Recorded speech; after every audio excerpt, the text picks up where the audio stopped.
Okay, you guys, so as you can tell by the title of this video, this is something that has been quite the topic of discussion in the community for the last, I don't know how long. I've covered it here and there on the channel for, I want to say, about a year now at this point. Since we first got word from that, I think it was an Evan Instagram DM answer where he said if they did an 86 Megatron, he would be a tank, not a gun. It's been going on for over a year now, basically. So, the whole discussion of should this Megatron release, should it have been a 86 movie subline release or a mainline Generations, Age of the Primes, if you will, sort of release and not put into Studio Series? Well, I gotta say that's actually a really interesting question to sort of discuss. Usually I'm one of those fans that's like, give it up, Gun Megatron is not happening in Hasbro American mainline releases. Takara, it's something that'll happen, you know, with Masterpiece and probably the Missing Link figure that's coming out at some point. But with Hasbro American stuff, hell no, just let it go, guys. But you know, it's not even a question of should he be a tank or not. It's should a figure that... So, the Studio Series line as a whole, right?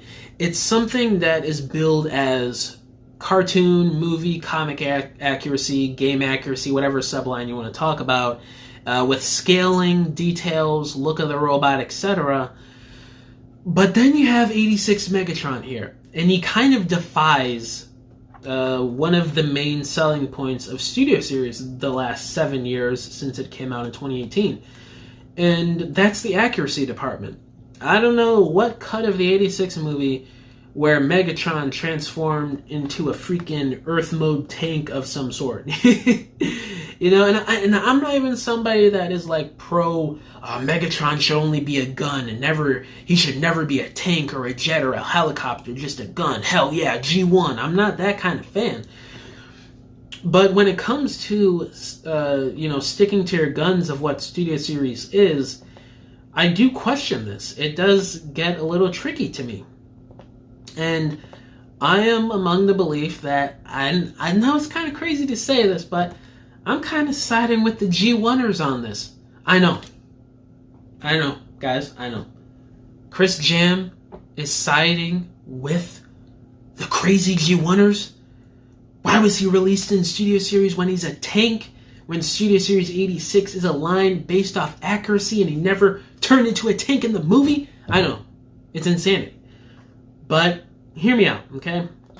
So I already explained what Studio Series is supposed to be via what Hasbro has said Studio Series is the last 7 years, and Megatron's alternate mode goes against that.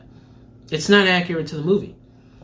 And you look at something that's not Studio Series, whatever Generations subline or trilogy, whatever you want to call it, over the years that's happened outside of Studio Series, that is more so where you get more of the liberties and designs taken. That's not within Studio Series. I know that's kind of changing nowadays, now that we're going for more cartoon accuracy, especially for the G1 stuff. You know, the Studio Series accuracy and stuff like that is creeping into regular mainline Generations as well, and not just Studio Series Generations. So that's kind of going out the window, but it's something that I think works better for regular Generations. I don't think it makes a whole lot of sense to put him into Studio Series 86. I get why Hasbro did it. So Hasbro basically did it because, you know, you look at the robot mode, you look at what sells. Studio Series 86 is one of the highest selling sublines for Hasbro Transformers right now. It's just a fact. And, you know, putting your A-list villain of the movie in the subline that's about the movie, it makes a whole lot of sense, right? So I'm not really faulting Hasbro per se, because from a business perspective, marketing perspective, and a money-making perspective, you know, Hasbro, they're a corporation. They gotta make money somehow. It makes sense. So I'm not really arguing about that. It's just the fact that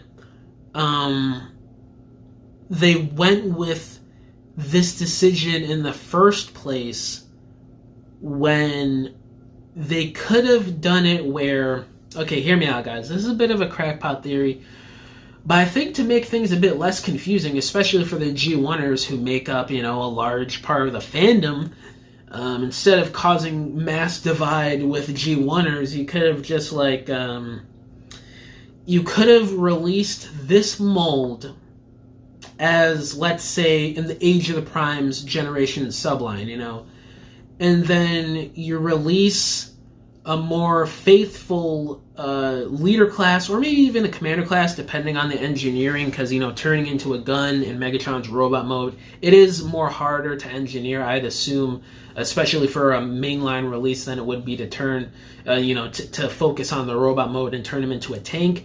So I think what they should have done is release this specific leader class mold in Age of the Primes, and then to do the super accurate, super detailed gun mode transforming Megatron from the movie, they should have released him over in Japan for Takara if, the hardcore fans, the hardcore G1ers, if they wanted to shell out the extra bucks for the import prices and whatever else, they could have gotten that Takara mold.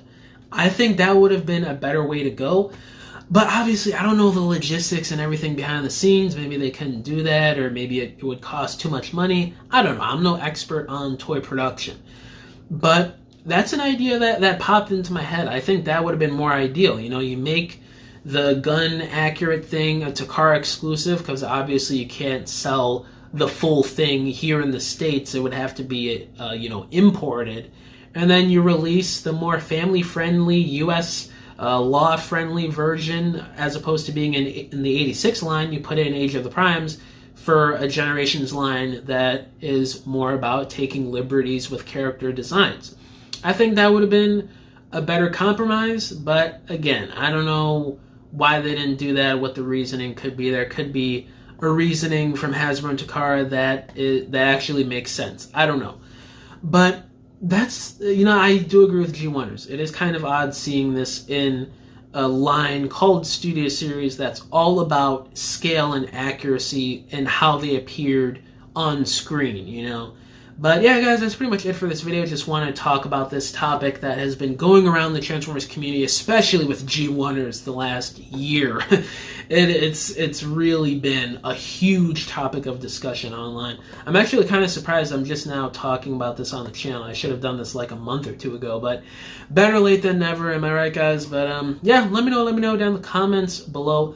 How do y'all feel about Hasbro releasing, the G1 movie accurate tank mode Megatron in Studio Series 86 instead of making it Age of the Primes and then maybe doing a separate mold as like a Takara imported exclusive? It's really messy, but let me know down below what y'all think about this topic, and I'll catch y'all in the next video. Thank you for watching. Bye.